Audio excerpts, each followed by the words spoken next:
नमस्कार शेतकरी मित्रांनो, लोकसभा निवडणुकीची आचारसंहिता संपताच राज्यातील शेतकऱ्यांना 4,000 कोटी रुपयांचा फायदा दिला जाणार आहे। लोकसभा निवडणुकीच्या तारखा जाहीर होण्याच्या अगोदर राज्य सरकारने राज्यातील सोयाबीन आणि कापूस उत्पादक शेतकऱ्यांना 4,000 कोटींची आर्थिक मदत जाहीर केली आहे।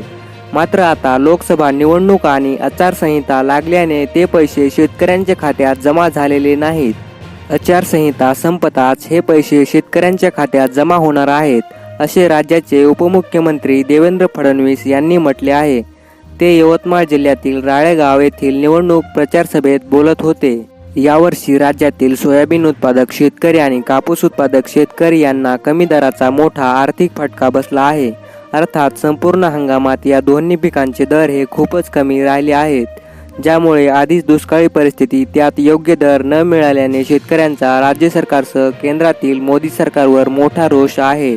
हाच रोष कमी करण्यासाठी एकनाथ शिंदे देवेंद्र फडणवीस सरकारने लोकसभा निवडणुकीच्या तारखा जाहीर होण्याच्या अगदी 2 दिवस अगोदर ही मोठी घोषणा केली होती, ज्यात राज्यातील सोयाबीन आणि कापूस उत्पादक शेतकऱ्यांसाठी 4,000 कोटी रुपयांच्या आर्थिक मदतीची घोषणा करण्यात आली होती।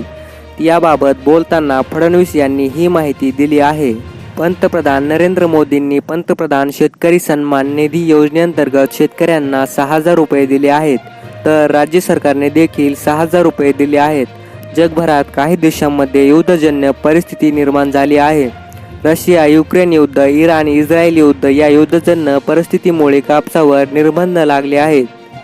परिणामी कापूस आणि सोयाबीनचे भाव कमी झाले आहेत, ज्यामुळे आंतरराष्ट्रीय बाजाराचा प्रभाव देशातील बाजारात दिसून आला, ज्यामुळे शेतकऱ्यांना योग्य दर मिळाला नाही। मात्र सरकारकडून लवकरच शेतकऱ्यांना 4,000 कोटी रुपयांचा फायदा हा दिला जाणार आहे, असेही त्यांनी म्हटले आहे।